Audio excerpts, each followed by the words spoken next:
വാക്കു കേട്ടോരനന്തരം വാമദേവൻ പുരവാസികൾ തമ്മോട് സമോദമേഹം അരുൾ ചെയ്തു തന്നെ. ആ സമയത്ത് അവിടെ ഒരു ഋഷി ഉണ്ടായിരുന്നു, അതായത് ജ്ഞാനിയായിട്ടുള്ള ഒരു മനുഷ്യൻ. ഇതൊക്കെ കേട്ടുകൊണ്ടിരിക്കും. അവരുടെ ആൾക്കാരെ പറഞ്ഞു, ആ ദശരഥനുണ്ടല്ലോ എന്ത് കാഠിന്യ ഹൃദയനാണ്, ആ ദശരഥനാണ് ഇതിനെല്ലാം കാരണക്കാരൻ, അതല്ല കൈകേയിയുടെ വരമാണ് ഇതിന് കാരണക്കാരൻ. ഇങ്ങനെ പരസ്പരം ഇങ്ങനെ ഓരോന്നോരോന്നൊക്കെ പറഞ്ഞുകൊണ്ടിരിക്കുന്ന വേളയിൽ ഋഷിയായിട്ടുള്ള ജ്ഞാനിയായ ഒരാൾ ഉണ്ടായിരുന്നു. അദ്ദേഹത്തിന്റെ പേരാണ് വാമദേവൻ. വസിഷ്ഠ മഹർഷിക്കൊക്കെ തുല്യനായിട്ടുള്ള അല്ലെങ്കിൽ സുഹൃത്തൊക്കെ ആയിട്ടുള്ള വരാം. അദ്ദേഹം അതിന് മറുപടി പറയുന്നത് പിന്നീട് രാമസീത തത്വമായിട്ടാണ് ഇവിടെ രാമായണത്തിൽ വിശദീകരിക്കുന്നത്. അപ്പൊ അദ്ദേഹത്തിന് വാക്കുകളാണ് ഇനി കേൾക്കാൻ പോകുന്നത്. ഇവരോട് എന്ന് വെച്ചാല് ആശങ്കയിലും ആകുലതയിലും നിന്ന് സംസാരിക്കുന്ന അയോധ്യ പുരവാസികളോട് ഈ വാമദേവൻ എന്ന് പറയുന്ന ഋഷി സംസാരിക്കണം. രാമനെ ചിന്തിച്ച് ദുഃഖിക്കാരുമേ കോമളരാത്രിയാം ജാനകി മൂലവും തത്വമായുള്ളത് ചൊല്ലുന്നതുണ്ട് ഞാൻ ചിത്തം തെളിഞ്ഞു കേട്ടിടുവിന്നേവരും. രാമനാകുന്നത് സാക്ഷാൽ മഹാവിഷ്ണു താമര സാക്ഷനാം ആദിനാരായണൻ. നമുക്ക് പറഞ്ഞിട്ട് എന്താണ് രാമൻ, ആരാണ് സീത എന്നൊക്കെയുള്ള തത്വം. അപ്പൊ അതാണ് രാമസീത തത്വം എന്ന് തലക്കെട്ടിലാണ് ആ ഭാഗം പറയുന്നത്. പറയുകയാണ് രാമനാകുന്നത്. ശരിക്കും രാമൻ എന്ന് പറഞ്ഞാൽ നിങ്ങൾ ഉദ്ദേശിക്കുന്ന രാമനല്ല, ഇത് വേറെ രാമനാണ്. ഇത് സാക്ഷാൽ മഹാവിഷ്ണുവാണ്. എല്ലാത്തിന്റെയും കാരണം ആധാരമായിട്ടുള്ള ആ മഹാവിഷ്ണു ഉണ്ടല്ലോ, മഹാവിഷ്ണു തന്നെയാണ് ഇവിടെ രാമനായിട്ട് അവതരിച്ചിരിക്കുന്നത്. അവതാരം എന്ന് പറഞ്ഞാൽ എന്താ? മുകളിൽ നിന്ന് താഴേക്ക് ഇറങ്ങി വരിക, ആ ഈശ്വരത്തിൽ നിന്ന് മനുഷ്യനിലേക്ക് മനുഷ്യത്തിലേക്ക് ഇറങ്ങി വരിക. അതുകൊണ്ട് അവതാരം എന്ന് പറയുന്നത്. അപ്പോ ലക്ഷ്മണനായതനന്ദൻ ജനകജാലക്ഷ്മി ഭഗവതി ലോകമായ ആരാണ്? ലക്ഷ്മണനായ സാക്ഷാൽ അനന്തനാണ്. സഹോദരൻ എന്നപ്പുറത്ത് സാക്ഷാൽ അനന്തൻ തന്നെയാണ്. പിന്നെയോ ജനകജ ആരാണ്? ജനകപുത്രിയായിട്ടുള്ള സീതാദേവി ആരാണ്? സീതാദേവി എന്ന് പറഞ്ഞത് ലക്ഷ്മി ഭഗവതി തന്നെയാണ്. ലോകമായിട്ടുള്ള ആദിപരാശക്തിയായിട്ടുള്ള ആ അമ്മ തന്നെയാണ് എന്ന് വിശദീകരിച്ചുകൊണ്ട് സാധാരണക്കാരായിട്ടുള്ളത്. അപ്പൊ അവരോട് ഏത് രീതിയിലാണ് പറയേണ്ടത് ആ രീതിയിൽ വാമദേവൻ പറഞ്ഞു കൊടുക്കുകയാണ്.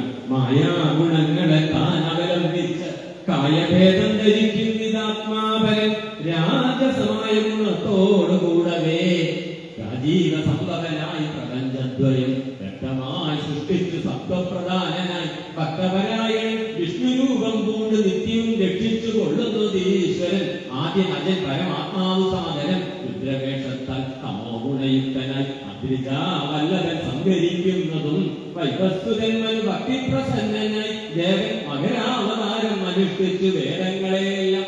ഇങ്ങനെ ആ ഭഗവാന്റെ അവതാര മഹാത്മ്യം എന്താണ്, മഹിമയെ കുറിച്ച് പറയുകയാണ്. ഇത് ശരിക്കും പറഞ്ഞാല് ത്രിമൂർത്തി എന്ന് പറയുന്നത് അത് ബ്രഹ്മ അല്ലെ, ബ്രഹ്മാവ് ആയിട്ട് സൃഷ്ടിയുടെ കർത്താവായിട്ടുള്ള സൃഷ്ടികർത്താവ് രജഗുണമാണ്, രജസ ത്രിഗുണങ്ങളാണുള്ളത് അല്ലെ. അതിൽ സ്വാത്വിക ഭാഗമാണ് വിഷ്ണുവിന്, വിഷ്ണു സ്ഥിതിപാലകനാണ്. ഇവിടെ ബ്രഹ്മാവെന്നുള്ള സൃഷ്ടിയാണ്, അത് രജോഗുണമാണ്. രജോഗുണം ഉണ്ടെങ്കിൽ എപ്പോഴും ആക്റ്റീവായിട്ട് നിൽക്കാൻ കർമ്മ ചെയ്തുകൊണ്ടിരിക്കാൻ പറ്റും, അത് ബ്രഹ്മാവാണ് ചെയ്യുന്നത്. പിന്നെയോ എല്ലാം സംഭരിക്കുക, തമോ ഗുണത്തിന്റെ സ്വാധീനം കൂടുതലാണ്. അങ്ങനെ 3 ഗുണങ്ങൾ. ആ 3 ഗുണങ്ങൾ എന്ന് പറയുന്നത് അത് ഒന്ന് തന്നെയാണ്, ഈ പരം തന്നെ, ഈ പരമാത്മാവ് തന്നെ ഏകമാണ്. നേരത്തെ നമ്മൾ കേട്ടു ഏകമാണ്, അദ്വയമാണ്, അവ്യയമാണ് എന്നൊക്കെ കേട്ടു. അത് തന്നെ ഇവിടെ വിശദീകരിച്ചു കൊടുത്തിട്ട് പറയുകയാണ്.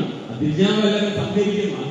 അദ്രിയുടെ അദ്രിജ എന്ന് പറഞ്ഞാൽ ഹൈമവതി, ഹിമാന്റെ പുത്രി. ഹിമാന്റെ പുത്രി ആരാണ്? പാർവതി. ആ പാർവതിയുടെ ഭർത്താവ്. ഇങ്ങനെയൊക്കെ ഏകദേശം പറയുമ്പോൾ അങ്ങനെയൊക്കെ പറയണം. അല്ലെങ്കിൽ എല്ലാ ദിവസവും ഒരേ വാക്ക് കേട്ട് കഴിഞ്ഞാൽ നമുക്ക് മലയാള ഭാഷയിൽ ഒരു സ്വാധീനം ഉണ്ടാകത്തില്ല. മലയാള ഭാഷയിൽ സ്വാധീനം ഉണ്ടാകണമെന്നുണ്ടെങ്കിൽ എന്ത് വേണം? ഒരേ വാക്കിന്റെ വ്യത്യസ്തമായ ശബ്ദങ്ങൾ കേൾക്കണം. അതുകൊണ്ടാണ് അദ്രിജാവല്ലവൻ എന്ന് പറഞ്ഞാൽ മതി. സീത അല്ലെ, സീത എന്ന് പറയുന്നതിന് പകരം അദ്രിജ വല്ലഭൻ എന്ന് പറയാം. സംഭരിക്കുന്നതും വൈവസ്തുതന്മൻ ഭക്തിപ്രസന്നനായി ദേവൻ മകരാവതാരം അനുഷ്ഠിച്ചു.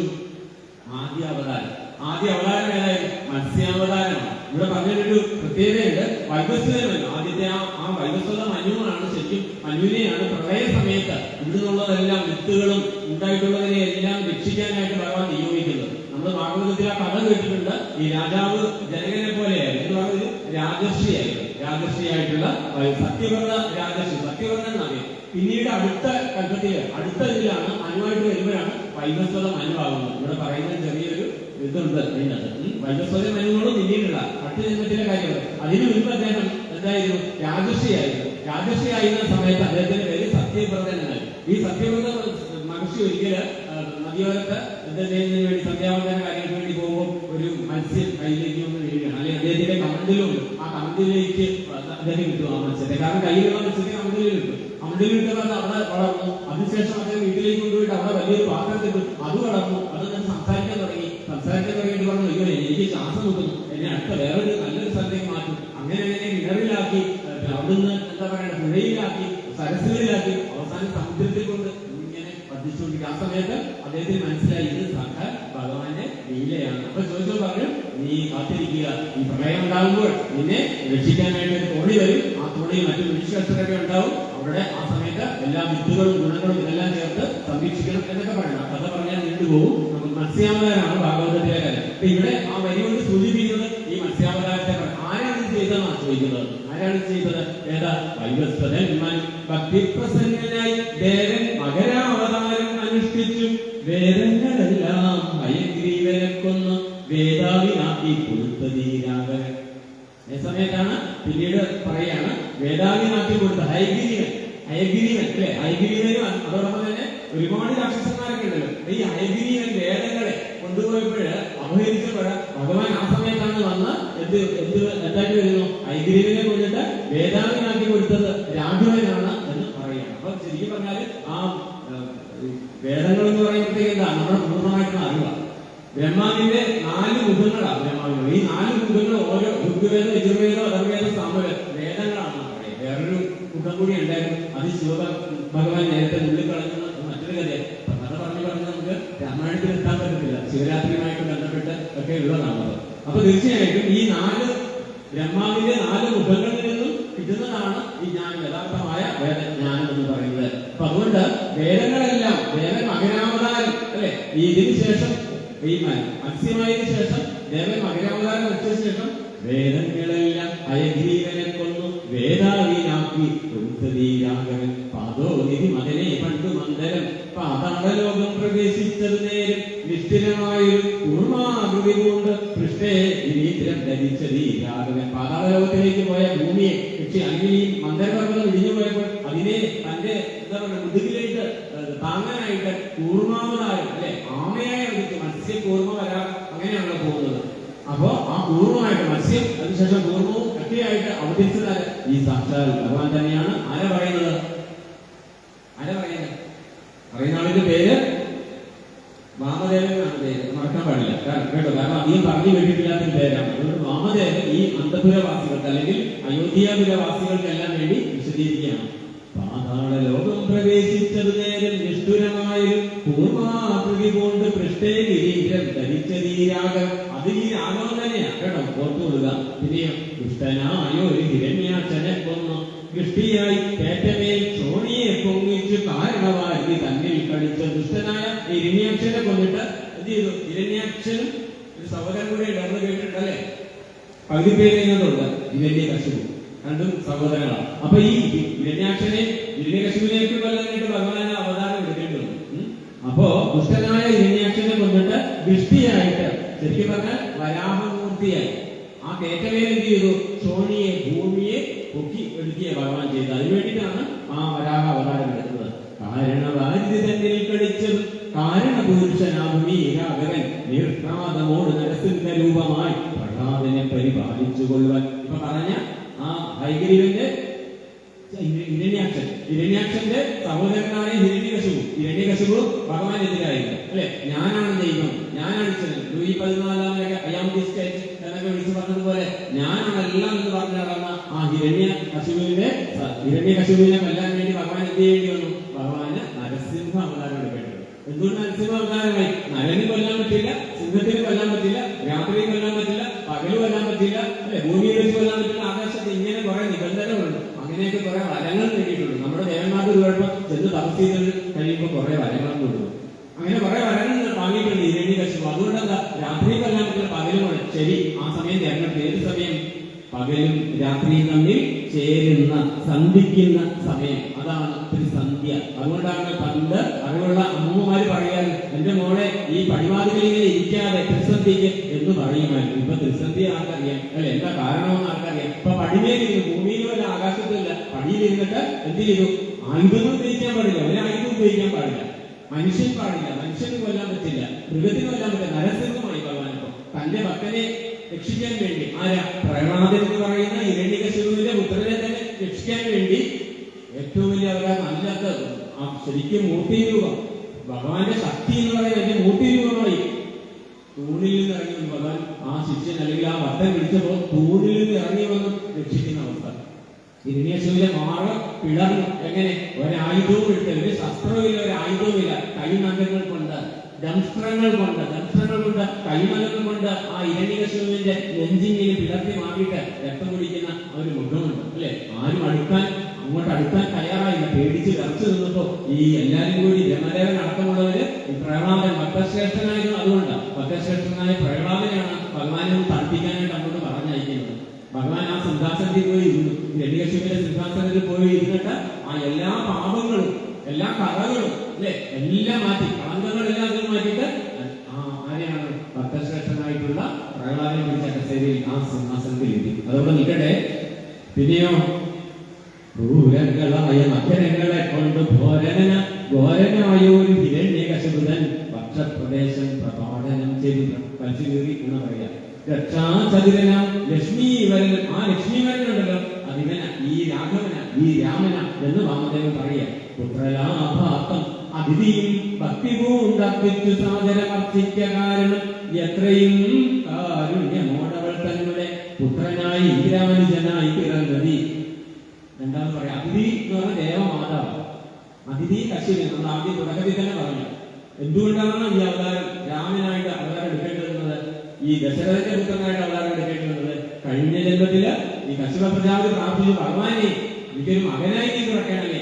ഈ ജന്മത്തില് ആ കശ്യപനാണ്, അതിഥിയാണ് ആരായിട്ട് ഈ പറയുന്ന ദശരഥനും കൗസല്യമായിട്ട് പറഞ്ഞത്. അതുകൊണ്ടാണ് അവരുടെ പുത്രനായി ശ്രീരാമചന്ദ്രൻ വന്നത്.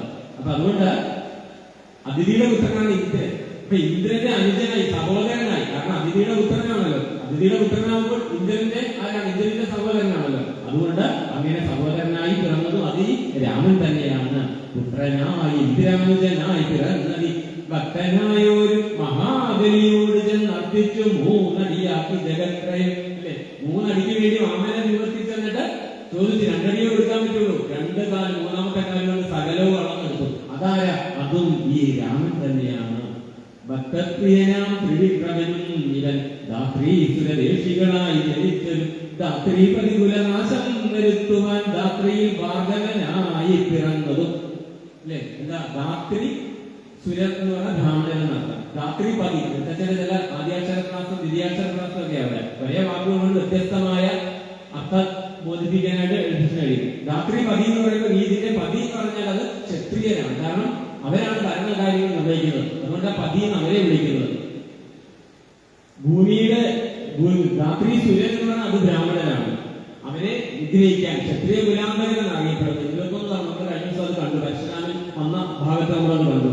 ധാത്രിയിൽ അതിനുവേണ്ടി വീണ്ടും ധാത്രി, മൂന്നാമത്തെ ധാത്രിയാണ്. ധാത്രിയിൽ ഭൂമിയിൽ ഭാർഗവനായി പിറന്നതും ധാത്രീവരനായ രാഘവനാമിവൻ. ധാത്രിവരൻ ഭൂമിപതിയായ ഈ രാമൻ. അപ്പൊ 4 വാക്കുകളാണ് ഇവിടെ ധാത്രി ധാത്രി 4 അർത്ഥതലത്തിലേക്ക്. അതുകൊണ്ടാണ് നമ്മൾ എന്ന് പറയുന്നത് വള്ളത്തോട്ട് ഈ നാരായണമേനം അല്ലെ വള്ളത്തോട് പാടി കാവ്യം സുഖേയം കഥരാഗവീയം കർത്താവ് തുഞ്ചത്തുളവായ ദിവ്യൻ ചൊല്ലുന്നതോ ഭക്തിമയസ്വരത്തിൽ ആനന്ദലബ്ധിക്ക് എന്തു വേണം. സത്യമല്ലേ? അപ്പൊ അത്തരം മനോഹരമായി, അത്തരം അദ്ഭുതകരമായി എഴുത്തച്ഛൻ വർണ്ണിക്കുകയാണ്. അതിന്റെ ഉള്ളകളിലേക്ക് നമ്മൾ ഇറങ്ങി പുറത്തുനിന്ന് നോക്കിക്കഴിഞ്ഞാൽ മനസ്സിലാവും. ഉള്ളിലേക്ക് പതിയെ പതിയെ പതിയെ നമ്മുടെ പാദങ്ങൾ വെച്ച് ഇറങ്ങി കഴിയുമ്പോഴേ അതിന്റെ ആ സൗമാര്യം എന്താണെന്ന് മനസ്സിലാക്കാൻ പറ്റുള്ളൂ. രാത്രി സുധാവരനായി പിറന്നേടിനാൻ രാത്രിചരകുലം ഒക്കെ നശിപ്പിച്ച രാത്രി ഭാരം തീർത്തു ധർമ്മത്തെ രക്ഷിപ്പാൻ ആദ്യനജൻ പരമാത്മാ പരാപരൻ വേദ്യനല്ലാതെ വേദാന്ത വേദ്യൻ പരൻ നാരായണൻ പുരുഷോത്തമൻ. രാമൻ എന്തിനാണ് ഇവിടെ വന്നത്? അവസാനമായി അതാണ് രാത്രിചരകുലം, നിശാചര എന്ന് പറയും. രാക്ഷസൻ രാവണൻ ഉൾപ്പെടെയുള്ള ഈ രാക്ഷസകുലത്തെ ഇല്ലാതാക്കാൻ, നിഗ്രഹിക്കാൻ വേണ്ടിയിട്ട് രാത്രിഭാരം അല്ലെ. നമ്മൾ കണ്ടു ഭൂമിദേവി ഗോവിന്ദ രൂപത്തിൽ വന്നു. ഇതുമാരുടെ ഈ അധർമ്മികളുടെ, ഈ അക്രമികളുടെ, ഈ അനീതി കാട്ടുന്നവരുടെ ഭാരം കൊണ്ട് എനിക്ക് സഹിക്കാൻ പറ്റുന്നില്ല എന്ന് ബ്രഹ്മാവിന്റെ അടുക്കൽ വന്നു. ബ്രഹ്മാവാണ് അവസാനം മഹാവിഷ്ണുവിന്റെ അടുക്കിലേക്ക് കൊണ്ടുവരുന്നത്. അപ്പോ ആ ദേവിയുടെ, ഭൂമിദേവിയുടെ ഭാരം തീർക്കാൻ വേണ്ടി ആദ്യമായിട്ട് ഉള്ളതാണ്, രണ്ടാമതുള്ള ആളല്ല. അച്ഛനാണ്, ജനിക്കാത്തവനാണ്. പരമാത്മാ സർവാത്മാവിന്റെയും പിതാവായിട്ടുള്ള പരാപരനാണ്. വേദ്യനല്ലാതെ വേദാന്ത വേദ്യൻ. വേദ്യനല്ല, ആർക്കും അറിയാൻ പറ്റത്തില്ല. ആർക്കും അറിയാൻ പറ്റത്തില്ല. എങ്ങനെ അറിയാൻ പറ്റത്തില്ല?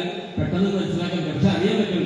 വേദാന്ത വേദ്യൻ. വേദാന്തം കൊണ്ട്, വേദത്തിന്റെ അന്തത്തില് മനസ്സിലാക്കാൻ പറ്റും. നിങ്ങളുടെ ഉപനിഷത്ത് ദർശനങ്ങൾ കൊണ്ട് മനസ്സിലാക്കാൻ പറ്റും. പരമമായ അറിവിലൂടെ മാത്രം മനസ്സിലാക്കാൻ പറ്റും. അല്ല വെറുതെ ഞാൻ മനസ്സിലാക്കിയെന്ന് പറഞ്ഞാൽ ഒന്നും മനസ്സിലാക്കും, ഒരു സാധനം മനസ്സിലാക്കും. അങ്ങനെയുള്ള നാരായൺ, ആ നാരത്തിൽ കഴിയുന്നവനുണ്ടല്ലോ നാരായണൻ, പുരുഷോത്തമൻ, പുരുഷന്മാരിൽ ഏറ്റവും ഉത്തമനായിട്ടുള്ള പുരുഷോത്തമനായിട്ടുള്ള അവ്യയൻ, ഒരു ക്ഷീണവും സംഭവിക്കാത്ത, ഒരു മാറ്റവും ഉണ്ടാകാത്തവൻ, കാരണമാനുഷ എല്ലാത്തിനും കാരണമായി നിൽക്കുന്നവൻ രാമൻ. ആ രാമൻ ആരാമൻ? രാമൻ എന്ന് പറഞ്ഞാൽ രമിപ്പിക്കുന്നവൻ, രമിക്കുന്നവനും രമിപ്പിക്കുന്നവനുമാണ്. സ്വയം ആനന്ദിക്കുകയും മറ്റുള്ളവർക്ക് വേണ്ടി ആനന്ദത്തെ ദാനം ചെയ്യുന്നവനുമാണ്, ആനന്ദിപ്പിക്കുന്നവനുമാണ്. ശ്രീരാമകൃഷ്ണൻ പറയും, ശ്രീരാമകൃഷ്ണൻ ഒരു ഇതിൽ പറഞ്ഞിരിക്കുന്ന, ഒരു സംഭാഷണത്തിൽ പറഞ്ഞിരിക്കുന്നത്, കാശിയിൽ ഒരിക്കൽ അദ്ദേഹം ശ്രീരാമകൃഷ്ണൻ കാശി സന്ദർശനത്തിന് പോയപ്പോ സാക്ഷാൽ അദ്ദേഹം എല്ലാവരും ദേവിയെ സ്വന്തം അമ്മയേക്കാൾ അടുത്ത ദേവിയോട് ഇടപെട്ടയാളാണ് ശ്രീരാമകൃഷ്ണൻ അല്ലേ. അവിടെ ആ കാളിമാതാവിനെ സദാസമയനെ പൂജിച്ച് കാളിയായി താതാത്മ്യം ചെയ്ത ആളാണ്. അങ്ങനെയൊക്കെ ശ്രീരാമകൃഷ്ണദേവൻ ഒരിക്കല് കാശിയിലെത്തിയപ്പോ അദ്ദേഹം പറയുന്നത്, സാക്ഷാൽ പരമശിവൻ അവിടെ ഇരുന്ന് ഈ മോക്ഷേശുക്കളായി വരുന്ന ഭക്തരുടെ കാതുകളിൽ രാമ രാമ രാമ എന്നുള്ള ശബ്ദം ഇങ്ങനെ ഉപദേശിച്ചു കൊടുക്കുന്നു, മന്ത്രിച്ചു കൊടുക്കുന്നത് കണ്ടു എന്നാണ് പറയുന്നത്. അപ്പോ ആ രാമശബ്ദം, ഒരു രാമ എന്ന് കേട്ടാൽ മതി, വേറെ ഒന്നും വേണ്ട. അവര് രാമ കേൾക്കാൻ കഴിയുന്നുണ്ട്. അപ്പൊ മോക്ഷേശുക്കൾ അതുകൊണ്ട് പണ്ടുള്ള എവിടെ പോകാന്ന് വെച്ചാൽ കാശിക്ക് പോകാൻ കൊണ്ട് കണികയും പോയിക്കൊണ്ടിരുന്നത് അതുകൊണ്ടായിരുന്നു, നമുക്കറിയത്തില്ല എന്തെങ്കിലും. അപ്പൊ മോക്ഷം കിട്ടുക ചെന്നാൽ എന്നുള്ളതാണ്. അപ്പൊ ഈ പരമശിവൻ തന്നെ ഈ ഭക്തജനങ്ങളെ, ഭക്തരെ തന്റെ മടിയിൽ കിട്ടി കാതിൽ ഓതിക്കൊടുക്കുന്നത് രാമമന്ത്രമായിരുന്നു എന്നുള്ളതാണ് ഇവിടെ. അങ്ങനെയുള്ള രാമൻ മനോഹരൻ, രാവണ വിഗ്രഹാർത്ഥം വിദിനത്തിന് ദേവഹിതാർത്ഥങ്ങളിൽ എത്തിവേണ്ടിയിട്ടാണ് ദേവഹിതാർത്ഥം. നേരത്തെ നമ്മളൊരു വാക്ക് പഠിച്ചു, വിശ്വാമിത്രൻ. ആ വിശ്വാമിത്രൻ എന്ന് പറഞ്ഞാൽ എന്താ അർത്ഥം? വിശ്വത്തിന് മുഴുവൻ മിത്രനായിട്ടുള്ളവൻ, ലോകത്തിന് മുഴുവൻ ബന്ധുവായിട്ടുള്ളവൻ. ഈ താടകയെ വധിക്കുക എന്ന് പറഞ്ഞാൽ ആ നാടിനെ മുഴുവൻ രക്ഷിക്കുക എന്നർത്ഥം. ഈ സുബാമിനെയും മാരീചിനെയൊക്കെ കൊണ്ട് അവരുടെ ജീവിക്കാൻ പറ്റാത്ത ഒരവസ്ഥയാണ്. അങ്ങനെയുള്ളപ്പോൾ അത് നിർവഹിക്കുക എന്ന് പറഞ്ഞാൽ ലോകരക്ഷയാണ്. അതിനുവേണ്ടിയിട്ടാണ് രാമനെ കൊണ്ടുപോയത് അല്ലേ. എന്ന് പറഞ്ഞ പോലെ ഇവിടെ എന്താ പറയുന്നത്? ദേവഹിതാർത്ഥം, ദേവന്റെ ഹിതം, ഇഷ്ടമനുസരിച്ച്, ആ ദേവേച്ഛ അനുസരിച്ചാണ് ഇവിടേക്ക് വന്നത്. അപ്പോ ചുരുക്കുകയാണ് ആര്? വാമദേവൻ. പേര് ഓർമ്മയുണ്ട്, അതാണ് വാമദേവൻ. അന്നത്തെ പ്രധാനപ്പെട്ട ഒരു കാര്യം നമ്മൾ ഇത്രയും കേട്ടതിൽ നിന്ന് വ്യത്യസ്തമായി ഒരു കാര്യം പറയുകയാണ്. കാരണം മന്ദരയല്ല, കൈകേയിയെല്ലാരും പ്രമിക്കായിക, രാജാവുമല്ലല്ലോ. നമ്മുടെ മനസ്സിലാക്കാം, ആ മന്ദരയാണ് ഇതെല്ലാം പറഞ്ഞത് അല്ലേ. പിന്നെ എന്താ പറഞ്ഞത്? ആ കൈകേയിയാണ് ഇതെല്ലാം പറഞ്ഞത്.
ഇന്നത്തെ ചോദ്യം പറഞ്ഞില്ല. രാമായണത്തിലെ ഏറ്റവും ശ്രേഷ്ഠമായ ശ്ലോകം, ഇതിന്റെ ആദ്യത്തെ വരി ആണ് ഇന്നത്തെ. രാമായണത്തിലെ ഏറ്റവും ശ്രേഷ്ഠമായ ശ്ലോകം മുഴുവൻ എഴുതണ്ട, ആദ്യത്തെ വരി. അപ്പോ നമ്മൾ പറഞ്ഞു വന്നത് വളരെ വിശിഷ്ടമായ ഒരു കാര്യം. വാമദേവൻ ഈ അന്തപുരവാസികൾക്ക് അല്ലെങ്കിൽ അയോധ്യ നിവാസികളെല്ലാം വന്ന് നിൽക്കുമ്പോൾ പറയുന്നത് ഇതിന്റെ കാരണം എന്തിന്? അവരൊക്കെ വിഷമിക്കുക.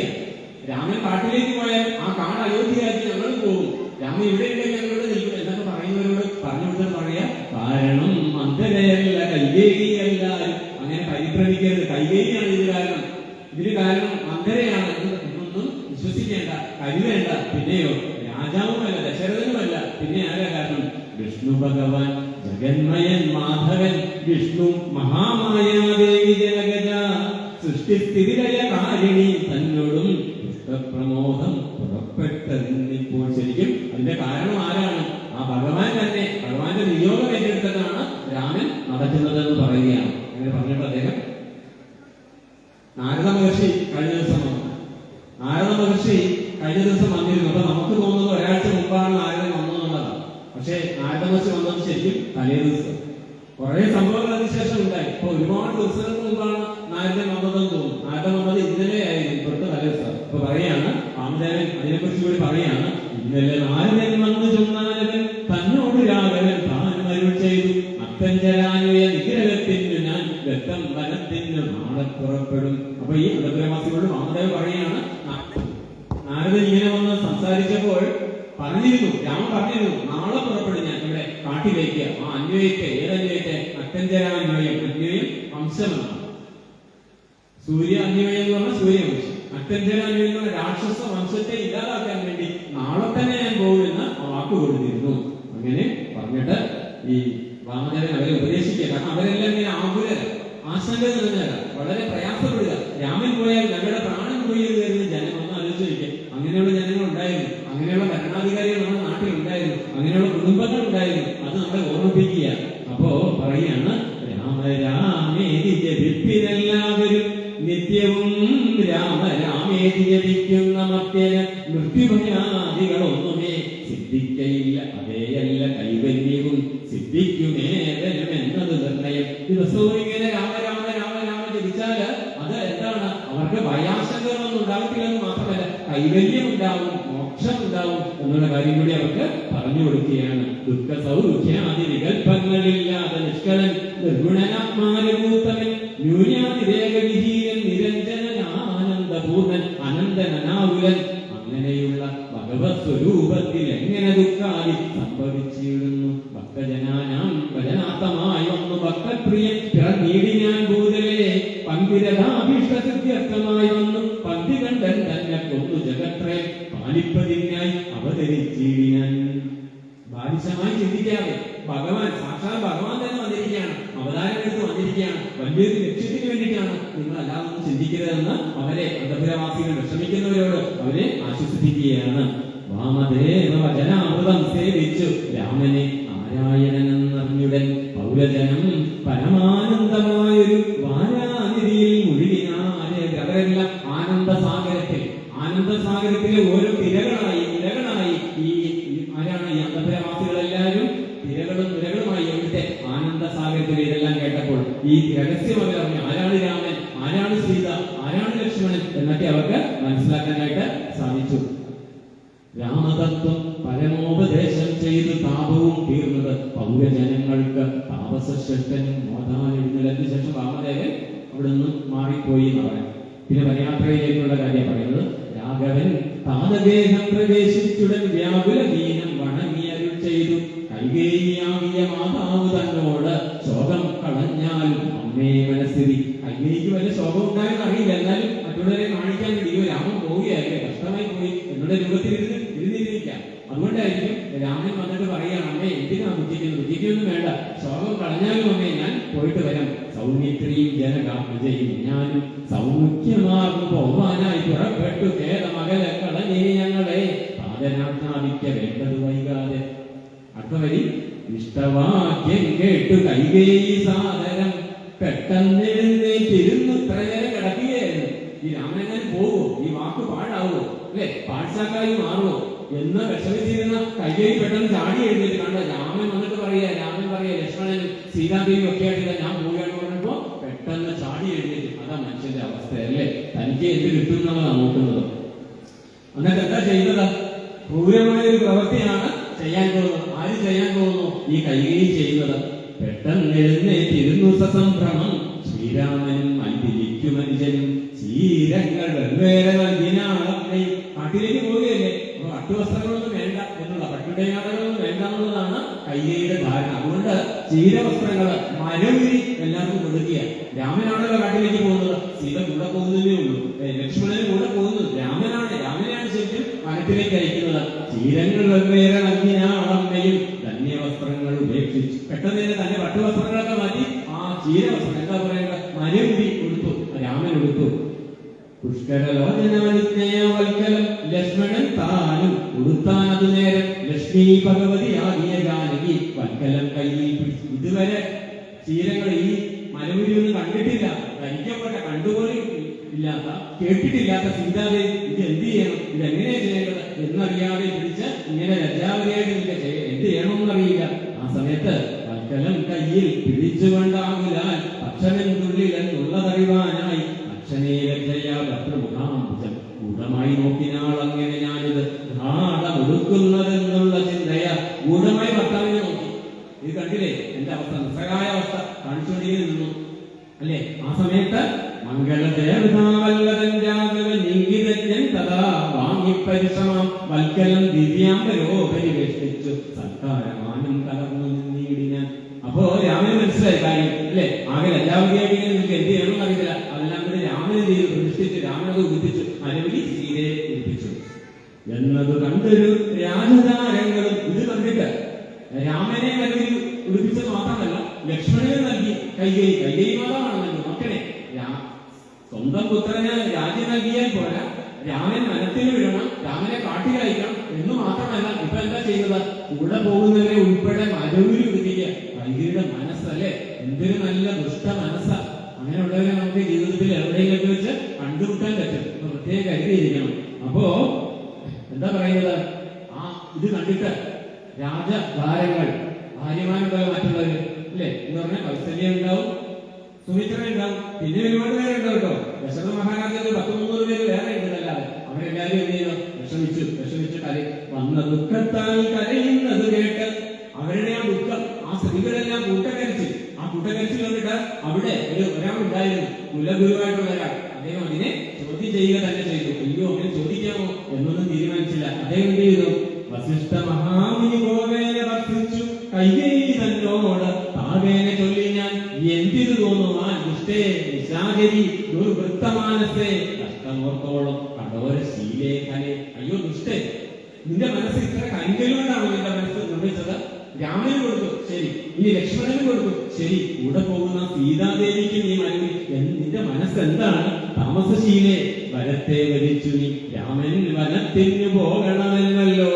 താമസശീലേ വനത്തിൽ നീ നിന്റെ വരണ്ടായിരുന്നു, രാമൻ വനത്തിന് പോകണം, അത്രയേ ഉള്ളൂ. ഈ മരുവി തിരിച്ചു പോകണമെന്ന് പറഞ്ഞില്ലല്ലോ സീതാദേവിക്ക് എന്നൊക്കെ പറഞ്ഞ് വസിഷ്ഠൻ പറയാവുന്നതെല്ലാം പറഞ്ഞു. ജാനകീദേവിക്ക് വൽക്കലം നൽകുവാൻ മനസ്സേ തോന്നിയതെന്തൊരു കാരണം, ഭക്തിയാ പതിവ്രതയാകിയ ജാനകി ഭർത്താവിനോട് കൂടെ പ്രയാണം ചെയ്യിൽ സർവാഭരണ വിഭൂഷിത കാത്രിയായി ദിവ്യാംബരം പൂണ്ടനുഗമിച്ചിടുക. രാമന്റെ സഹധർമ്മിണിയായ അല്ലെ ദമ്പതിമാർ. അപ്പൊ അതുകൊണ്ട് രാമനെ അനുഗമിക്കുന്ന സർവാഭരണ വിഭൂഷിതയായിട്ടാണ് അനുഗമിക്കേണ്ടത്, അല്ലാതെ ഈ മനൂരിയൊന്നും ഉടുത്തല്ല എന്ന് കുലഗുരുവായ ആ വസിഷ്ഠൻ ധർമ്മം തന്നെ പറയുക, നീതിയോടെ സംസാരിക്കുകയാണ് കേട്ടോ. അങ്ങനെ സംസാരിക്കാൻ ആളുകൾ ഇല്ലാതെ വരുന്നതാണ് നമ്മുടെ സമൂഹം നേരിടുന്ന വലിയൊരു പ്രതിസന്ധി ഘട്ടങ്ങളിൽ. ഇതാണ് ശരി, ഇതാണ് തെറ്റാണ്, ഇത് അക്രമമാണ്, ഇത് ക്രമമാണ്, ഇത് നീതിയാണ്, ഇത് അനീതിയാണ്, ഇത് ധർമ്മമാണ്, ഇത് അധർമ്മമാണെന്ന് പറഞ്ഞു കൊടുക്കാൻ നമുക്ക് പലപ്പോഴും ഗുരുക്കന്മാരില്ലാതായി പോകുന്നു. ടീച്ചേഴ്സ് ഒരുപാട് ഉണ്ടാകുന്നു, പക്ഷെ അങ്ങനെ ഗുരുക്കന്മാർ നമ്മുടെ നാട്ടില് കുറഞ്ഞു വരുന്നുള്ളത് നമ്മുടെ കാലം നേരിടുന്ന വലിയൊരു പ്രതിസന്ധിയാണെന്ന് രാമായണം നമ്മെ ഓർമ്മിപ്പിക്കുകയാണ്. കാനന ദുഃഖ നിവാരണാർത്ഥം മാനസവും രമിപ്പിച്ചു സദാകാലം ഭർത്തൃ ശുശ്രൂഷയും ചെയ്തു പിരിയാതെ ചിത്തശുദ്ധിയ ചരിച്ചിടുകന്നേവരും. അപ്പൊ അതുകൊണ്ട് പോയിട്ട് അവര് നല്ല ദമ്പതിമാരെ പോലെ തന്നെ എന്ന് പറഞ്ഞാൽ കാട്ടിലേക്ക് പോവുക. കാട്ടിലേക്ക് പോകുമ്പോൾ അവര് ദമ്പതിമാരായതുകൊണ്ട് അവരുടേതായ ജീവിതത്തിൽ ജീവിച്ചു തന്നെയാണ് അവർ മടങ്ങി വരേണ്ടത് എന്നുള്ള കാര്യത്തിൽ സന്യാസിയായിട്ടുള്ള മനുഷ്യയായിട്ടുള്ള വസിഷ്ഠന് യാതൊരു സംശയം ഉണ്ടായിരുന്നില്ല. അത് കൈകേയിയെ ഓർപ്പിക്കുക മാത്രമല്ല ലോകരെ നമ്മളെയും ഓർപ്പിക്കുകയാണ്. ഇത്തം വസിഷ്ഠോക്തി കേട്ടു ദശരഥൻ സുമന്ത്രരോട് ഏവം മനുഷ്യ. ഇത് കേട്ട് എന്നിട്ട് പെട്ടെന്ന് സൈന്യമില്ല. ദശരഥൻ പറഞ്ഞു സുമന്ത്രൻ പ്രധാന സജീവനായ സുമന്ത്രരെ വിളിക്കുന്നു. പെട്ടെന്ന് രാജകീയമായിട്ടുള്ള രാമനെ യാത്ര ചെയ്യാൻ പറ്റുന്നതായിട്ടുള്ള ഒരു രഥം കൊണ്ടുവരാൻ പറയുന്നു. പെട്ടെന്ന് സുമന്ത്രൻ രഥം റെഡിയാക്കി കൊണ്ടുവരുന്നു. അപ്പോഴോ രാമ സൗമിത്രേ ജനകജേ രാമ രാമ ലോഭാഭിരാമാംഗ മമ പ്രാണ സമാന മനോ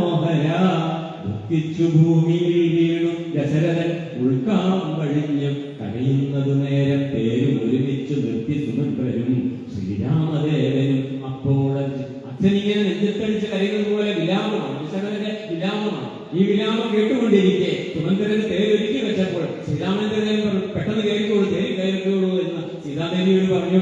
പേരിൽ കലയേറുക സീതയെ നിലവിൽ നീ നേരനി കളഞ്ഞിടുന്നേരെ സുന്ദരി വന്ദിച്ചു തേരിൽ കലയേറിനാൾ ഇന്ദിരാവല്ലഭനാകിയ രാമനും മനസ്സേ ഖേദം കളഞ്ഞു ജനകനെ വീണുവണങ്ങി പ്രദക്ഷിണം ചെയ്ത്. വീണു വണങ്ങുക എന്ന് പറഞ്ഞാൽ ഇങ്ങനെ നിൽക്കുന്ന ഒരു വടി ഇങ്ങനെ നിൽക്കുകയാണെങ്കിൽ അത് താഴോട്ട് വീഴാണെങ്കിൽ ഇങ്ങനെ വീഴും.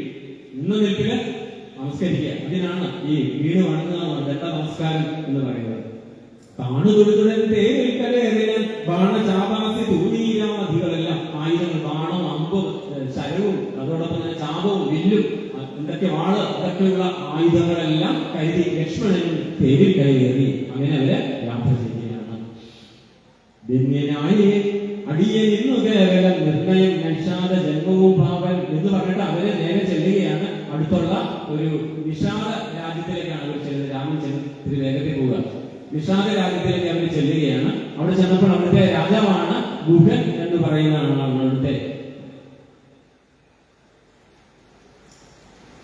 അവിടുത്തെ ഇത്തിരി കൂടുതൽ മാറിപ്പോയി. ആ സമയത്ത് ഗച്ഛഗച്ഛേതി വേഗാൽ അരുൾ ചെയ്തു നിശ്ചലമായി ഇത് ലോകവും അന്നേരം. ഈ വിഷമം കൊണ്ട് അവരെല്ലാവരും നിൽക്കാൻ അവിടെ നിൽക്കും പറഞ്ഞ് ഇങ്ങനെ വരുമ്പോ രാമൻ പറഞ്ഞു പെട്ടെന്ന് വിട്ടോളൂ, പെട്ടെന്ന് വണ്ടി വിട്ടോളൂ, രഥം പെട്ടെന്ന് ദൂരേക്ക് വേഗത്തിൽ പോയിക്കോളൂ എന്ന് സുഹൃത്തുക്കളോട് അതനുസരിച്ച് വളരെ വേഗത്തിൽ പോവുക. രാജീവലോചനൻ ദൂരം അറിഞ്ഞപ്പോൾ രാജാവ് മോഹിച്ചു വീണു കൂതലെ ശ്രീമാല വൃദ്ധാവതിപുരവാസികൾ പാപം കൊഴുത്തു വിലപിച്ചു പിന്നാലെ ഇഷ്ടദിഷ്ട പ്രഭോ രാമദയാനിതേ ദൃഷ്ടിക്കമൃതായൊരു തിരുമേ കാണായിൽ എങ്ങനെ ഞങ്ങൾ പൊറുക്കുന്നു പ്രാണനോ പോയിതല്ലോ ഇത് ദൈവമേ എന്ന് പറഞ്ഞിട്ട് ആ അന്തപുരവാസികളുടെ പ്രാർത്ഥനയാണ്. ഇതൊക്കെ കേട്ടപ്പോഴത്തേക്ക് ദശരഥൻ ഉണ്ടല്ലോ അവിടെ. ദശരഥൻ മോഹാലസ്യപ്പെട്ടു, ഇടയ്ക്ക് മോഹാലസ്യപ്പെടും, വീണ്ടും നേരെയാവും. അപ്പൊ ദശരഥൻ പറയുകയാണ് എന്നെ എടുത്തുകൊണ്ടുപോയി രാമന്റെ മാതൃഗ്രഹത്തിൽ കൊണ്ടുപോകും എന്ന് പറയും. ജീവിതത്തിൽ ആദ്യമായിട്ട് ദശരഥൻ പറയുക രാമന്റെ മാതാവിന്റെ കൈകയുടെ അടുക്കലേക്ക് കൊണ്ടുപോകാനല്ല പറയുന്നത്. ഇത്രയും കാലം കൈകയെ കുറിച്ച് പറഞ്ഞിരുന്ന ദശരഥൻ പറയുകയാണ് കൗസല്യാദേവിയുടെ ഗ്രഹത്തിലേക്ക് എന്നെ കൊണ്ടുപോകൂ എന്ന് പറയുകയാണ്. രാമനെ വേറിട്ട് ജീവിച്ചു ഞാനിനി ഭൂമിയിൽ വാഴുന്നതില്ലെന്ന് നിർണയം എന്നത് കേട്ടൊരു വൃത്തിജനങ്ങളും മന്നവൻ തന്നെ എടുത്തു കൗസല്യതൻ മന്ദിരത്തെങ്കിൽ ആ കീഴിഞ്ഞാരന്നേരം വന്നൊരു ദുഃഖേന വീട് മോഹിച്ചു വീണു പിന്നെ ഉണർന്നു കരഞ്ഞു തുടങ്ങിയ പിന്നെയാകുന്ന കൗസല്യനോടും ശ്രീരാമനും തപസാതി തന്നുടെ ധീരം ഗമിച്ചു വസിച്ചു ദിശാമുഖെ പാനീയമാക്കാൻ ഉപജീവനം ചെയ്തു ജാനകിയോടും നിരാഹാരനായൊരു വൃക്ഷമൂലെ ശയം ചെയ്തുറങ്ങിയാൻ ലക്ഷ്മണൻ വില്ലും അമ്പും ധരിച്ച് അന്തികയെ രക്ഷിച്ചു നിന്നും സുമന്ത്രനുമായ ഓരോ ദുഃഖവൃത്താന്തങ്ങളും പറഞ്ഞാകുലൻ. ആ സമയത്ത് തമസാ നദിയുടെ തീരത്തെത്തി രാത്രിയായി. ആ സമയത്ത് അവിടെ ഒരു വൃക്ഷത്തിന്റെ ചുവട്ടിൽ പട്ടുമത്തയിൽ, അയോധ്യയിലെ പട്ടുമത്തയിൽ കിടക്കുന്ന ആ ശ്രീരാമചന്ദ്രദേവനും സീതാദേവി അവിടെ വൃക്ഷത്തിന്റെ ചുവട്ടിൽ ഇലകൾ മാത്രമേ ഉണ്ടാവുള്ളൂ. അതിന്റെ ചുവട്ടിൽ അവിടെ കിടന്നു അവര് ഉറങ്ങുകയാണ്. ആ സമയം ആയുധങ്ങളൊക്കെയുള്ള ലക്ഷ്മണൻ കാത്തു നിൽക്കുകയാണ്, കാവലായിട്ട് നിൽക്കുകയാണ്. സുമന്ത്രരുണ്ട്, രഥമോടിച്ചു വന്ന സുമന്ത്രരുണ്ട്. അവര് തമ്മിൽ ലോക കാര്യങ്ങളൊക്കെ പറയുന്നു. ദുഃഖവൃത്താന്തങ്ങളും പറഞ്ഞാകുലാൻ പൗരജനങ്ങളും ചെന്നരികപ്പൊക്കു ശ്രീരാമനെ അങ്ങ് കൊണ്ടുപോയി കൂടായി കാനനവാസം നമുക്കുമെന്നേ വരും മാനസത്തിങ്കൽ വച്ചു മരുവിനാൽ പൗരജനത്തിൻ പരിദേവനം കണ്ടു ശ്രീരാമദേവനും ഉള്ളിൽ നിരുച്ചപ്പോ കുറെ പൗരജനങ്ങള് രഥം പോയ വഴിയെ പിന്തുടർന്ന് അവിടെ എത്തിയിട്ടുണ്ട്. അവര് പറയുന്നത് രാമൻ തിരിച്ച് അയോധ്യയിൽ വന്നില്ലെങ്കിൽ ഞങ്ങൾ പോവില്ല, രാമൻ കാട്ടിലാണ് സ്ഥിതി, ഞങ്ങൾ കാട്ടിൽ ഇങ്ങനെ അടിപിടിച്ചായിട്ട് നിൽക്കുക. ആ സമയത്ത് ശ്രീരാമൻ വിചാരിക്കുകയാണ് സൂര്യോദയമായി കഴിഞ്ഞ പിന്നെ ഇവരെ അല്ലെ നാടൻ ഭാഷ പറഞ്ഞാൽ ഇവരെ വെട്ടിച്ചു പോകാൻ പറ്റില്ല. അവിടെ എന്ത് ചെയ്യാം, കുറച്ച് കഴിയട്ടെ, രാത്രിയാകുമ്പോൾ രാത്രിയിൽ തന്നെ നമുക്ക് പോയേക്കാം എന്ന് പറഞ്ഞ് ഇവരെല്ലാം ഉറങ്ങി തുടങ്ങിയ സമയത്ത് അയോധ്യാവാസികളായിട്ട് വന്നവരെല്ലാം പിന്തുടർന്ന് വന്നവരെല്ലാം ഉറങ്ങിയ സമയത്ത് സുന്ദരോട് പറഞ്ഞു രഥം വിട്ടോളൂ എന്ന് പറഞ്ഞു. സുന്ദരൻ രഥം വിട്ടു, രഥം ഓടിച്ചു. എന്നിട്ട് എങ്ങോട്ടാ പോയത്? വന്ന് നിൽക്കിന് വടക്കുന്നത് തെക്കോട്ടാ പോയത്. വടക്കുന്ന് തെക്കോട്ട് പോയിട്ട് രഥം വീണ്ടും വടക്കോട്ട് ഓടിച്ചു. എന്തിനു വേണ്ടിയാ? രഥത്തിന്റെ പാടുകൾ, രഥത്തിന്റെ ചക്രങ്ങൾ ഇതിന്റെ പാടുകൾ നോക്കിയാൽ കൊട്ടാരത്തിലേക്ക് ശ്രീരാമചന്ദ്രദേവൻ കൊട്ടാരത്തിലേക്ക് തിരിച്ചുപോയി എന്ന് അവർക്ക് തോന്നണം. അതിനുവേണ്ടി കുറെ ദൂരം ഓടിച്ചിട്ട് വേറൊരു വഴി കണ്ടെത്തി അതിലൂടെ വീണ്ടും തന്റെ യാത്ര തുടർന്നു. രാമന്റെ യാത്ര തുടങ്ങുന്നേ ഉള്ളൂ. ഇവരെ തുടങ്ങിയത് ഇപ്പോഴാണ് രാമന്റെ യാത്ര തുടങ്ങുന്നത്. അങ്ങനെ രാമൻ തെക്കോട്ട് തന്റെ യാത്ര പോവുകയാണ്. തെറ്റെന്ന് തെക്കോട്ട് തന്നെ നടകൊണ്ട് ചുറ്റും കിടന്ന പുരവാസികളെല്ലാം പിറ്റേ ദിവസം ഉണർന്നു നോക്കിയപ്പോൾ എന്റെ രാമനെന്തിയെ, എന്റെ ലക്ഷ്മണനെന്തിയെ, എന്റെ ഇവരിങ്ങനെ ചോദിച്ചുകൊണ്ടി. കാരണം അവര് രഥമില്ല, സുമന്ത്രരില്ല, രാമലക്ഷ്മണന്മാരില്ല, സീതാദേവിയില്ല, ആരുമില്ല. അവരെല്ലാം ഇനി കുറെ നേരം നെഞ്ചത്തടിച്ച് കരഞ്ഞിട്ട് അവര് കൊട്ടാരത്തിലേക്ക് മടങ്ങി പോവുകയാണ്. ഗംഗാതടം ജാനകിരഞ്ഞോടും മംഗള സ്നാനവും ചെയ്തു സഹാഞ്ചം ശൃംഗിവേരാവിദുരേമരുവീടിനാൻ. ശൃംഗിവേരപുരം എന്ന് പറയുന്ന ഗംഗാതീരത്തുള്ള ശൃംഗിവേരപുരം എന്ന് പറയുന്ന ഒരു സ്ഥലത്തെത്തി. അതൊരു നിഷാദ രാജ്യമാണ്. ഈ നിഷാദ രാജ്യത്തിലെ രാജാവാണ് ഗുഹൻ എന്ന് പറയുന്നത്. ഈ ഗുഹൻ എന്ന് പറയുന്നത് ദശരഥന്റെ ഒരു സാമന്തനാണ് എന്ന് മാത്രമല്ല, നമ്മുടെ ശ്രീരാമേന്ദ്രൻ ദേവന്റെ ഒരു വയസ്സനാണ് എന്ന് പറഞ്ഞാൽ ഒരു സുഹൃത്ത് എന്ന് വേണമെങ്കിൽ പറയാം. അങ്ങനെയുള്ള ഒരാൾ നേരത്തെ അറിയാം, വലിയൊരു ഭക്തനാണ്. അങ്ങനെയൊക്കെ ഒരു നിഷാദനാന്ന് കേൾക്കുമ്പോൾ പെട്ടെന്ന് പാട്ടുകളുടെ അങ്ങനെയൊക്കെ വിചാരിക്കരുത്. നിഷാദനാണ്, പക്ഷെ വലിയൊരു ഭക്തനാണ്. അപ്പൊ ആ ഗുഹനുമായിട്ടുള്ള സംഗമം പറയുകയാണ്. രാമാഗമന മഹോത്സവം എത്രയും ആമോദം ഉൾക്കൊണ്ട് കേട്ടു ഗുഹൻ തഥാ സ്വാമിയായി ഇഷ്ട വയസ്സേനായുള്ളൊരു രാമൻ തിരുവടിയെ കണ്ടു വന്ദിപ്പാൻ പക്വ മനസ്സോട് ഭക്തൈവ സത്വരം പക്വഫലമതു പുഷ്പാദികളെല്ലാം. എഴുത്തച്ഛൻ എവിടെയും രണ്ടുവരി ഒരേ വാക്കുകളായിരിക്കും. പക്വ മനസ്സോട്, ആ പക്വമായ മനസ്സിലുടമയായ ഗുഹൻ എങ്ങനെയാ വന്നത്? കൈവീശിയല്ല വന്നത്, അല്ലേ? ഗുരുനാഥന്മാരെ കാണാൻ പോകുമ്പോൾ, പ്രായമുള്ളവരെ കാണാൻ പോകുമ്പോൾ, കുട്ടികളെ കാണാൻ പോകുമ്പോൾ, രോഗികളെ കാണാൻ പോകുമ്പോൾ നമ്മൾ കൈവീശി പോകാറില്ല, അല്ലേ? എന്തെങ്കിലും രണ്ട് ആപ്പിൾ അല്ലെങ്കിൽ രണ്ട് ഓറഞ്ച് എങ്കിലും വാങ്ങിക്കും, അല്ലെങ്കിൽ രണ്ട് മിഠായി എന്ന് പറയുന്നത് പോലെ ഇവിടെ പക്വഫലം, പക്വ മനസ്സിലുടമയായ ആ ഗുഹൻ നല്ല ഫലം, നല്ല മധുര ഫലങ്ങള്, തേന്, നല്ല പുഷ്പങ്ങൾ, കാട്ടിൽ നിൽക്കുന്ന നല്ല മനോഹരമായ പുഷ്പങ്ങൾ, അതെല്ലാം കൊണ്ട് കൈക്കൊണ്ട് ചെന്ന് രാമാഗ്രെ നിരീക്ഷിച്ച് അത് വെച്ചിട്ട് ഭക്തൈവതണ്ട നമസ്കാരവും ചെയ്തു. പെട്ടെന്നെടുത്ത് ഏൽപ്പിച്ചു ഭക്ഷ്യസിരുത്തിയ ദൃഢമണച്ചാശേഷവും ചെയ്തു. മന്ദകാസവും പോണ്ട് മാധുര്യപൂർവകം മന്ദേതരം വിശല പ്രശ്നവും ചെയ്തു. പഞ്ചവിലോചനൻ തൻ തിരുവേലി കണ്ട് അഞ്ജലി പൂണ്ട് ഗുഹനൂര ചെയ്തു. എന്ന് കേവലം നിർണയം നൈഷാദ ജന്മവും പാകൻ എന്റെ കാട്ടാള ജന്മം ഇന്ന് സഫലമായിരിക്കും. ഇനി എനിക്ക് എന്ത് നേടാനാണ്? എനിക്കൊന്നും നേടേണ്ടതില്ല. ദൂഷണഹീനമധീനമല്ലോ തവ കിങ്കരനാമണിയെയും രാജു സങ്കടം കൂടാതെ രക്ഷിച്ചുകൊള്ളുക. സന്തോഷം ഉൾക്കൊണ്ടിരി നിന്നിരുവടി സന്തതമത്ര വസിച്ചേരണം.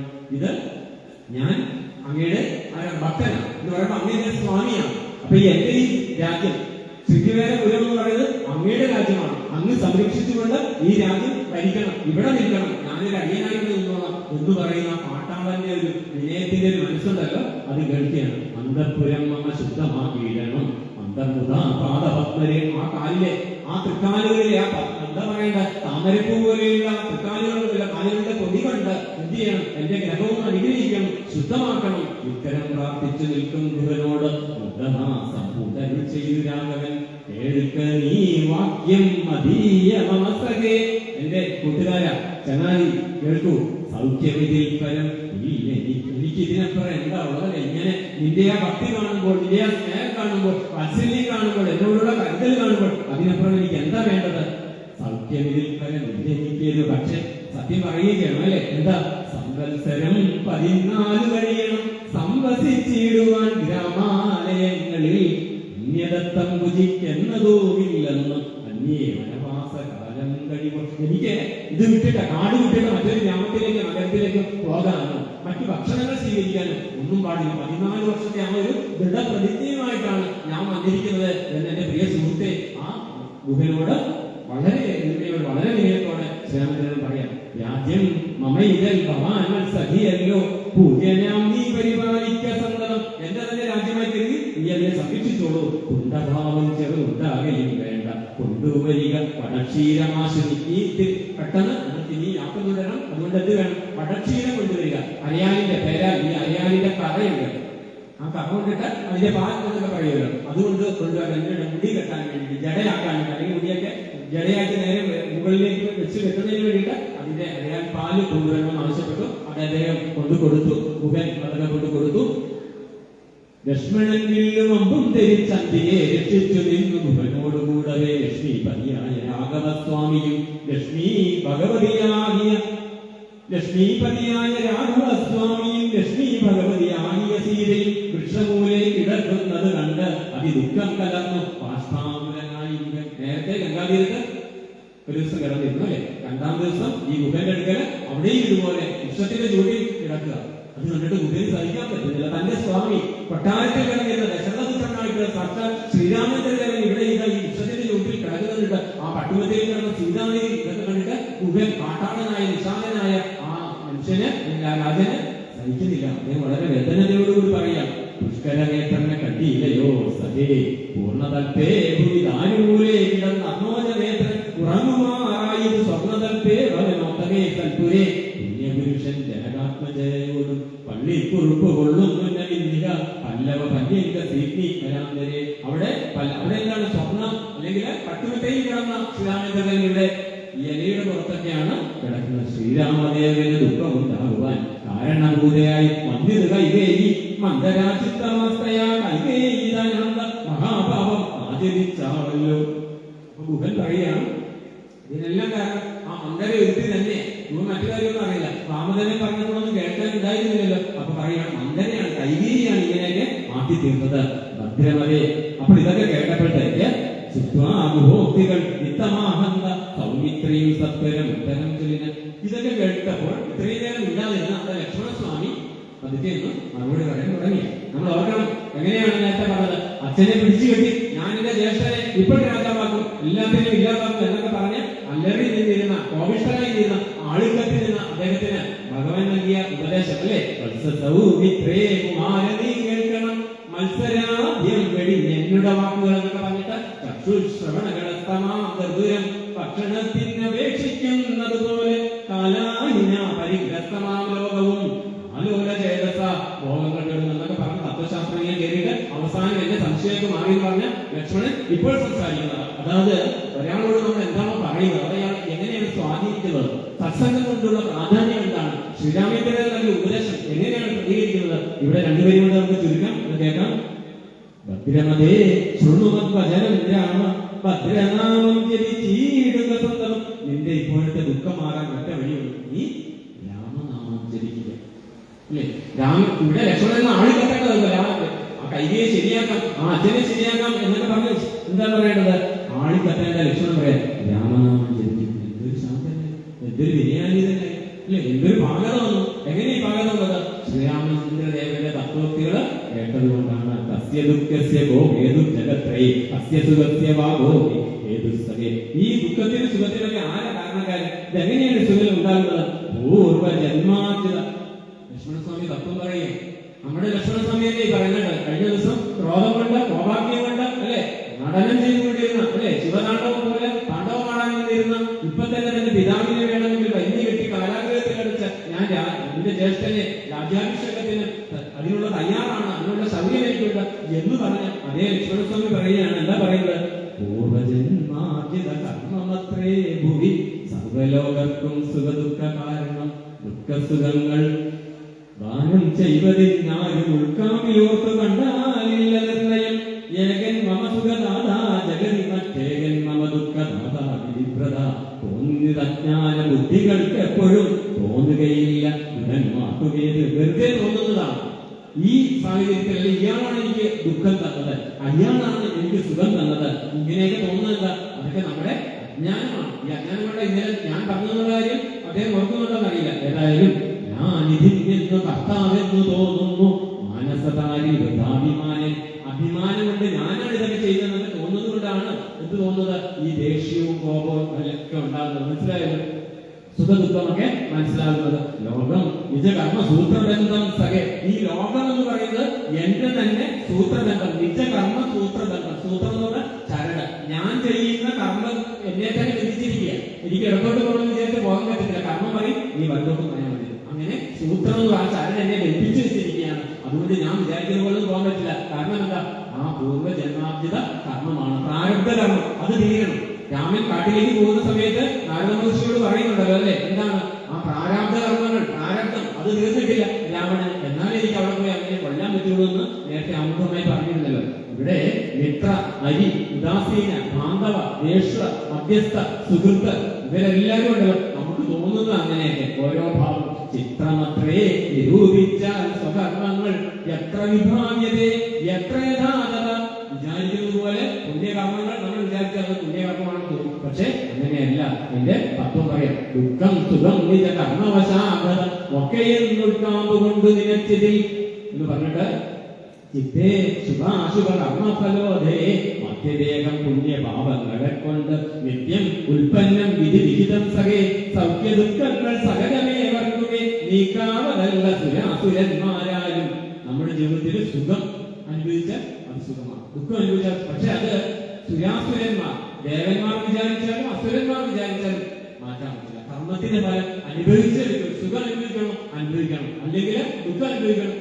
അത് അനുഭവിച്ചേ നമുക്ക് ഇവിടെ നിന്ന് പോകാൻ പറ്റുള്ളൂ. യോഗേ സുഖാനന്തരം ദുഃഖമായി വരും, ആകുലമില്ല ദുഃഖാനന്തരം സുഖം. വളരെ ആനന്ദിച്ച് പൊട്ടിച്ചിരിക്കുമ്പോ അമ്മമാര് പ്രായമുള്ളവർ പറയാം, ഒരുപാട് ചിരിക്കണ്ട കേട്ടോ, എന്താ കുറെ കരച്ചിലും വരുന്നു. കാരണം എന്താ, സുഖം മാത്രമല്ല എപ്പോഴും, ആനന്ദം മാത്രമല്ല എപ്പോഴും. ജീവിതം പോലെ ദുഃഖ സുഖ സമ്മിശ്രമാണ്. സുഖത്തെക്കാൾ കൂടുതൽ ദുഃഖമാണ്. കാരണം മനുഷ്യ ജീവിതം അങ്ങനെയാണ്. അതുകൊണ്ട് ഭഗവത്ഗീത പറയും ക്ഷീണേ പുണ്യേ മധ്യ ജന്മം വിശന്തി എന്ന് പറയും. കാരണം നമ്മുടെ ഉള്ളിലുള്ള ആ ഒരു നമ്മൾ ചെയ്ത കർമ്മങ്ങളിലുള്ള സുഖം അല്ലെങ്കിൽ പുണ്യങ്ങൾ ചെയ്തു കഴിയുമ്പോൾ നമ്മൾ ആ സഭ്യലോകത്തിലേക്ക് ചെല്ലുന്നു, ദേവലോകത്തിൽ ചെല്ലുന്നു. അതൊക്കെ തീർന്ന് പെട്രോൾ അടിച്ച് 1 ലിറ്റർ അടിച്ച് ആലപ്പുഴ വരെ ചെല്ലുമ്പോൾ തീർന്നു കഴിഞ്ഞാൽ വണ്ടി നിന്നു പോകും എന്ന് പറയുന്നത് പോലെ അത് തീർന്നു കഴിയുമ്പോൾ ഈ ഭൂമിയിലേക്ക് വരും. വീണ്ടും കർമ്മങ്ങൾ ചെയ്യണം, ഈ പെട്രോൾ അടിക്കണം, നിറയ്ക്കണം, എന്നാലേ വണ്ടി ഓടാൻ പറ്റുള്ളൂ, അങ്ങോട്ട് ഓടണം. അപ്പോ പുണ്യകർമ്മങ്ങൾ ചെയ്യുമ്പോൾ ആ പുണ്യ കർമ്മത്തിന്റെ ശക്തിയിൽ അങ്ങോട്ട് പോകാൻ പറ്റും. വീണ്ടും തീരുമ്പോൾ ഇങ്ങനെ കറങ്ങിക്കൊണ്ടിരിക്കും. അല്ലാതെ എല്ലാ കാലവും ഇങ്ങനെ അവിടെ നിൽക്കാം എന്ന് വിചാരിച്ചാല് നടക്കില്ല. ദുഃഖമധ്യേ സുഖമായും വരും, പിന്നെ ദുഃഖം സുഖ മധ്യസ്ഥമായും വരും. കണ്ടു മഞ്ഞുവിന് സംയുക്തമായ ഉണ്ട് ജലഭംഗം എന്ന പോലെ. ജലത്തിന്റെ താഴെ മണ്ണുണ്ടെങ്കിൽ മണ്ണിന്റെ താഴെ ചെടിയുണ്ട്, അതിങ്ങനെ ഉണ്ടായിക്കൊണ്ടിരിക്കും. അത് പാടില്ല എന്ന് നമുക്ക് പറയാൻ പറ്റില്ല. ആകെയാൽ ധൈര്യേണ വിദ്വജ്ജനം ഹൃതി ശോകകർഷണങ്ങൾ കൂടാതെ വസിക്കുന്നു. അതുകൊണ്ട് തിദിക്ഷ എന്ന് പറയും വേദത്തില്, അല്ലെങ്കിൽ ഇതിന്റെ വേദാന്തത്തിൽ തിദിക്ഷ എന്ന വാക്ക് പറയും. എന്താണ് സുഖം കിട്ടിയോ? വലിയ ആനന്ദമൊന്നുമില്ല. സുഖത്തിലാണെങ്കിലും ശരി, ദുഃഖത്തിലാണെങ്കിലും ശരി, ഒരുപോലെ നിന്ദാസ്തുതി എന്ന് നമ്മൾ കഴിഞ്ഞ ദിവസം പറഞ്ഞു. നിന്ദയായാലും സ്തുതിയായാലും മാനമായാലും അപമാനമായാലും ഏതവസ്ഥയിലും എനിക്കൊരു മാറ്റമില്ല. സന്തോഷത്തിലും പൊട്ടിച്ചിരിച്ച് ആഹ്ലാദിച്ച് ആനന്ദം നടന്ന് ഒന്നുമില്ല. ദുഃഖം വരുമ്പോൾ അതേപോലെ കലൂത്തി പറഞ്ഞ് കഴിച്ചിലും അതുമില്ല. ഒരേപോലെ ദുഃഖം വന്നാലും ശരി ഞാൻ അനുഭവിക്കാനുള്ളത്, സുഖം വന്നാലും ശരി ഞാൻ അനുഭവിക്കാൻ. ആ ഒരു അവസ്ഥ തിദിക്ഷ എന്നാണ് പറയുന്നത്. ആ ഒരു അവസ്ഥയെ കുറിച്ചാണ് ഇവിടെ ലക്ഷ്മണസ്വാമി പറയുന്നത്. ഇഷ്ടമായുള്ളത് തന്നെ വരുമ്പോഴും ഉണ്ടോ, നമുക്ക് ഇഷ്ടമുള്ളവരും നമ്മളെ കുട്ടിച്ചിരിക്കും, ആനന്ദിക്കും, അല്ലെ? എപ്പോഴും ഇങ്ങനെ സദാ ഇങ്ങനെ ശുഭാത്മാവുമായി സംസാരിച്ചൊക്കെ നടക്കും. പക്ഷെ അനിഷ്ടം വന്നാലോ? ഇഷ്ടമായുള്ളത് തന്നെ വരുമ്പോഴും ഇഷ്ടമല്ലാത്തത് തന്നെ വരുമ്പോഴും തുഷ്ടാത്മന അരുളുന്നു ബുദ്ധജനം ജ്ഞാനികൾ, അറിവുള്ളവർ, ഈ ആത്മീയത അറിയുന്നവർ. എങ്ങനെയാ? ഇഷ്ടം വന്നാലും ശരി, അനിഷ്ടം വന്നാലും ശരി, ഒരേപോലെ തന്നെ, ഒരു മാറ്റമില്ല. ആ ഒരു മാറ്റമില്ലാതെ അങ്ങനെ നമുക്ക് നിലനിൽക്കാനായിട്ട് സാധിക്കണം. യുദ്ധം ഗുഹനും സുമിത്രാത്മജനുമായി വൃത്താന്തഭേദം പറഞ്ഞു നിൽക്കുന്നേരം മിത്രനുദിച്ചത് സത്വരം രാഗവൻ നിത്യകർമ്മങ്ങൾ ചെയ്തു. ആ രാത്രിയായി, ആ സമയത്ത് മിത്രം വിളിച്ചു. പിറ്റേ ദിവസമായി നേരെ പുലർന്നു. അപ്പൊ ഗുഹനോട് പറഞ്ഞു അക്കരെ പോകാനായിട്ട് വഞ്ചി കൊണ്ടുവരണം എന്ന് പറഞ്ഞു. അപ്പൊ വഞ്ചി കൊണ്ടുവന്നപ്പോ ഗുഹൻ പറഞ്ഞു, എനിക്ക് ഞാനും കൂടി നിങ്ങളുടെ കൂടെ അങ്ങോട്ട് വരണമെന്നാണ് ആഗ്രഹം. അത് വേണ്ട, പിന്നീട് ഞാൻ വരുമ്പോ കാണാം എന്നൊക്കെ പറഞ്ഞിട്ട് അവര് അക്കരയിലേക്കുള്ള യാത്ര നടത്തുകയാണ്. രാമന്റെ യാത്രയാണ് രാമായണം. നമ്മളും രാമനൊപ്പം യാത്ര ചെയ്യുകയാണ്. സീതാദേവിയുടെ യാത്രയാണ്. അതുകൊണ്ടാണ് രാമായണം ഒരേ സമയം രാമായണം സീതായനവും ലക്ഷ്മണായനവും ആകുന്നത്. അത് നമ്മുടെ ഓരോരുത്തരുടെയും അയനം കൂടിയാണ്, ജീവിതമാകുന്ന യാത്രയാണ്. അതിൽ നിന്ന് കൂടുതൽ പഠിക്കാൻ നമുക്ക് കഴിയട്ടെ. അമ്മയുടെ കാരുണ്യത്താൽ ഇന്ന് ഈ കനത്ത മഴയും പ്രതികൂലമായ ഒരുപാട് സാഹചര്യത്തിൽ ഇവിടെ എത്തിച്ചേരാൻ നമ്മളെ ഓരോരുത്തരെയും കൈപിടിച്ചുകൊണ്ടെത്തിച്ച അമ്മയുടെ പ്രഭാതങ്ങളിൽ സാഷ്ടാംഗം പ്രണമിച്ചുകൊണ്ട് ഈ വാക്കുകൾ അമ്മയുടെ പ്രഭാതങ്ങളിൽ സമർപ്പിക്കുന്നു.